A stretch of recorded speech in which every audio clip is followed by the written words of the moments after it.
Friends, తాటికల్లు తాగడానికి దర్శనాపూర్ వచ్చిన తాటికల్లు పరుపుదాళ్ళు stuff చూడండి, కాల్చిన చేప ముక్కలు. ఇక మా తమ్ముడు మామిడికాయ స్టఫ్ తెచ్చుకున్నాడు.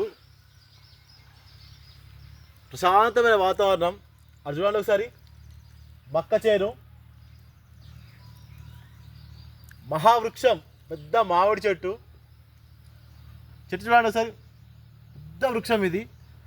చాలా ప్రశాంతంగా ఉంది ఇక్కడ తాడి చెట్లు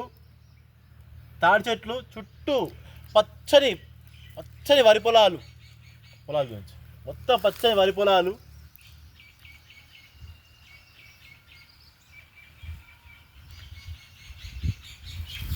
ఈ ప్రశాంతమైన వాతావరణంలో ఈ ఎండకి కూడా ఇక్కడ కలిసి తాగుతున్నామంటే ఎంత ఆనందంగా ఉందంటే ఇక్కడ చెప్పలేం, మాటలు చెప్పేంత ఆనందంగా ఉంది. చాలా సంతోషంగా ఉంది. ఇది పరుపుదాల కళ్ళు. ఇక మా తమ్ముడు గజిని, హాయ్ చెప్పండి, hi. I love you all.